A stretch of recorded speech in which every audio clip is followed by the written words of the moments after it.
تاجر جو متقی ہو، جو سچ بولتا ہو، جو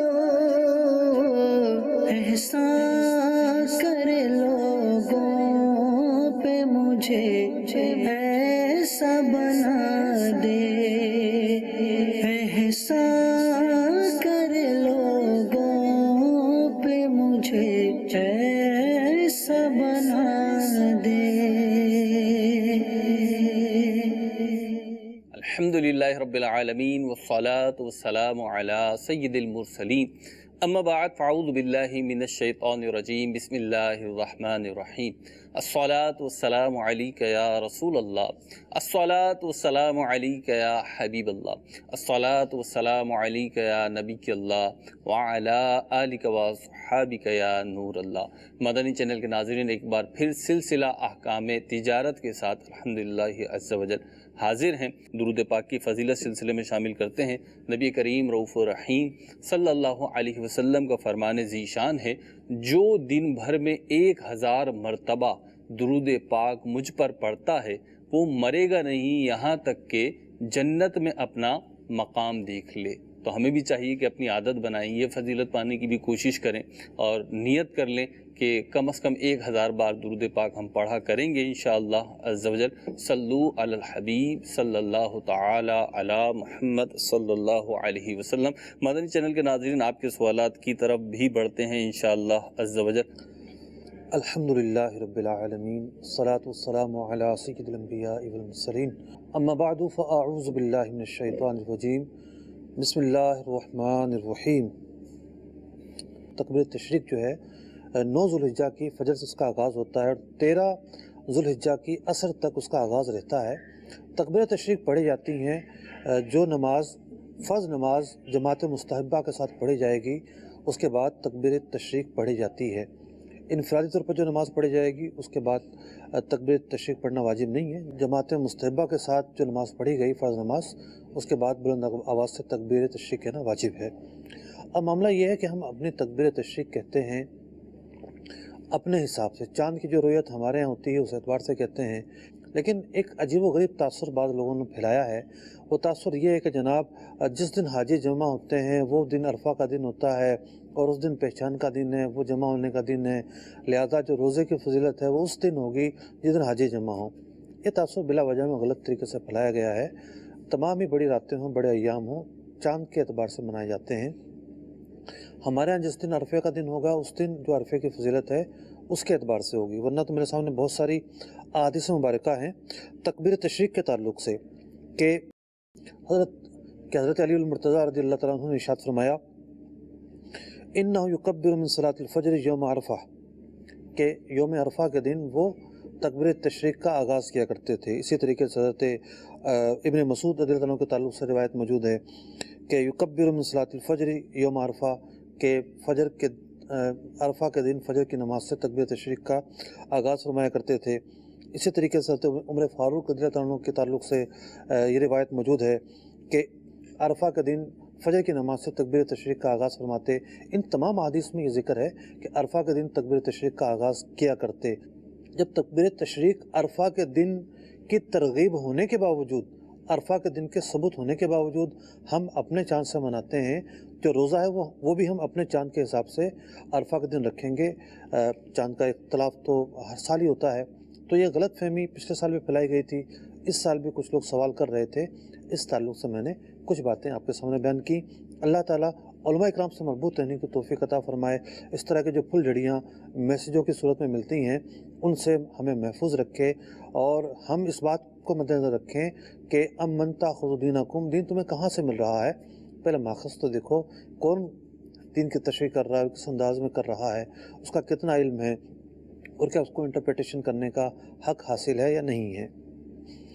تو 8 ذوالحجہ کو یوم ترویہ بھی کہتے ہیں، اور یوم ترویہ کہنے کی یہ وجہ ہے کہ حجاج کرام بستیوں سے نکل کر، مکہ چھوڑ کر عرفات جانے کی تیاری کرنے کے لیے مینا میں جمع ہوتے ہیں۔ ٹھیک، تو سمجھیے کہ منزل مقصود سے پہلے ایک جگہ ہے وہاں پڑاؤ کیا ہے، ٹھیک ہے، اور کوشش یہ ہے کہ دنیا سے جو ہے دنیا کی محبت سے دل جو ہے وہ آزاد ہو جائے، دنیا کی طرف جو توجہ ہے اس سے دل خالی ہو جائے، اور وہ توجہ اللہ کرتے ہوئے وہ عرفات کی جانب بڑھیں گے۔ تو فجر کی نماز سنت یہ ہے کہ مینا میں پڑھنے کے بعد جب سورج بلند ہو اس کے بعد عرفات کے لیے نکلا جائے، اور آپ یقین مانیے جتنا لطف اور سرور پیدل جانے میں ہے جی، اس کی اپنی بات ہے۔ مطلب کتنا پیدل ہوگا کوئی 7-8 کلومیٹر تو ہوگا، مینا سے جو عرفات ہے ٹھیک 8 کلومیٹر تو کم از کم ہے۔ مفتی آپ فرما رہے ہیں اس میں لطف کی بات، تو ایک روحانی آسودگی اور سکون تو اور لطف اپنی جگہ ہے، لیکن کیونکہ میں جانتا ہوں آپ کو پیدل چلنے کی عادت ہے، شاید ایک وجہ یہ ہو، جس کو عادت ہی نہ ہو پیدل چلنے کی اس کو بھی آئے اتنی گا۔ عادت نہیں ہے، عادت بنانی پڑتی ہے ان دنوں کے اندر۔ اچھا جو حج پہ جا رہا ہو تو اس کو پھر اپنی روٹین بنانی پڑتی ہے۔ ٹھیک خیر بس میں جانے سے بھی مزہ ہے، ٹھیک، لیکن وہ جو مزہ ہے پیدل جانے کا، وہ اپنا ہے۔ مطلب ایک مصری قافلہ گزر رہا ہے آپ کے ساتھ، وہ اپنے انداز میں لبیک پڑھتا ہوا اور جھومتا ہوا جا رہا ہے، ایک سوڈانی قافلہ گزر رہا ہے، تو ایک جناب کسی اور ملک کا قافلہ گزر رہا ہے، ایک شامیوں کا قافلہ گزر رہا ہے، تو وہ جو لوگوں کا جذبہ اور جنون اور جناب ایک رکت طاری ہوتی ہے نا جاتے ہوئے، وہ دیکھنے سے تعلق رکھتی ہے۔ ٹھیک ہے، میں آپ کی کالز کی طرف بڑھتے ہیں بلا تاخیر، اور پہلی کال سلسلے میں شامل کرتے ہیں۔ جی مفتی صاحب، ایک سوال ہے کہ جانور تول کے خرید سکتے ہیں کہ نہیں؟ ایک صاحب کہہ رہے تھے کہ یہ صحیح نہیں۔ ٹھیک ہے جی، جانور تول کر خرید سکتے ہیں، جانور تول کر خرید سکتے ہیں، اس میں کوئی شرعی حرج نہیں ہے، اور بات یہ ہے کہ آج کے زمانے کے اندر تول کر جانور خریدنے سے جتنا بہتر طریقے سے جانور مل جاتا ہے بغیر کسی بارگیننگ کیے، بغیر مطلب کہ ٹھگے، آرام سے سہولت سے مل جاتا ہے، تو اس کی تو کوئی مثال نہیں ہے، کوئی شرعی کا بات نہیں ہے۔ تول سے متعین ہو جاتا ہے، اور لکھا ہے بعض کتابوں کے اندر جو وہ پھول جاتا ہے کہ وہ پھول جاتا ہے، اور اس طرح کے معاملات ہوتے ہیں، لیکن جہالت کی دو قسمیں ہوتی ہیں، جہالت یسیرہ، جہالت فاحشہ، مطلب زیادہ بڑی جہالت۔ تو اس طرح کی اگر جہالت پائی بھی جاتی ہے تو چھوٹی جہالت ہے، کوئی ضرر کا باعث نہیں ہے۔ ٹھیک، اگلی کال دیجیے۔ جی، سوال یہ ہے کہ ایک قاری صاحب بچوں کو سالہ سال سے گھر میں پڑھاتے ہیں، اور جب چھٹیاں آتی ہیں اسکول کی تو اکثر بچے دادوں کی طرف، نانوں کی طرف چلے جاتے ہیں۔ اب چونکہ قاری صاحب ڈیلی ویجز ہے اور اکثر لوگ قاری صاحب کو پیسے نہیں دیتے ہیں، کیا قاری صاحب کو ان سے پیسے لینے چاہیے؟ میرا یہ سوال ہے۔ ٹھیک ہے دیکھیے، قاری صاحب ڈیلی ویجز پر تو عام طور پر نہیں ہوتے جی، ماہانہ اجرت پر ہی پڑھاتے ہیں۔ جو لوگ ٹیوشن پڑھاتے ہیں جی ماہانہ اجرت کا حساب ماہانہ ہی ہوتی ہے، ڈیلی ویجز کا تو نہیں تو یہ تو نہیں کہا جائے گا ڈیلی ویجز ہے، یہ غالباً کہنا چاہ رہے ہیں کہ تنخواہ دار ہوتے ہیں، ڈیلی ویجز کا لفظ تو وہ تو بولا جاتا ہے جس کو دہاڑی کے لیے بولا جاتا ہے، روزانہ جس کو اجرت دی جاتی ہو۔ لیکن معاملہ ڈیپینڈ کرتا ہے فریقین کا معاہدہ کیا ہوا ہے۔ ٹھیک، اگر فریقین کا معاہدہ یہ ہوا ہے کہ جناب سال کے لیے ان کو رکھا ہے اور 2 مہینوں میں چھٹی دیں گے، ٹھیک ہے، تو بھی ٹھیک ہے۔ معاہدہ یہ ہوا کہ جس مہینے بچے ہوں گے اس مہینے پڑھانا ہوگا، نہیں ہوں گے اجرت نہیں ملے گی، یہ بھی ٹھیک ہے۔ ٹھیک ہے، تو ڈیپینڈ کرتا ہے معاہدہ کس انداز پر کیا ہے، ٹھیک ہے، میوچل انڈرسٹینڈنگ کی ہوئی کیا ہے پہلے وہ طے ہو۔ وہ تو ٹھیک ہے، اگلی کال دیجیے۔ میرا نام محمد ناصر ہے، کراچی سے میں بات کر رہا ہوں۔ میرا احکام تجارت میں مفتی صاحب سے یہ سوال ہے، میرے گھر کے اوپر بنانے کے لیے میرے پاس پیسے نہیں ہے، میرا ایک جاننے والے مجھے پیسے دے رہے ہیں، وہ بولنے جگہ آپ کی ہے، بنوا کے میں دوں گا، اور جب تک آپ مجھے اس کی فل پیسے واپسی نہیں کرو گے تو جتنا اس کا کرایہ بنتا ہے آپ آدھا کرایہ مجھے دو گے، آدھا آپ رکھو گے۔ اب ایسا کرنا جائز ہے یا نہیں؟ ٹھیک ہے جی، دیکھیے بظاہر تو یہ سودی صورت ہے اور اس کا حل موجود ہے، لیکن وہ حل ہے بڑا مشکل۔ یعنی جو گھر بنوا کر دے رہا ہے جی تو ایسا ہوتا ہے کہ ایک بندے کی زمین ہے اور ایک کا مثال کے طور پر کسی نے زمین لی، ٹھیک ہے، زمین لے کے یہ طے کیا کہ جس پر ہم اپنی بلڈنگ بنائیں گے 5-10 سال ہم رہیں گے، ٹھیک ہے،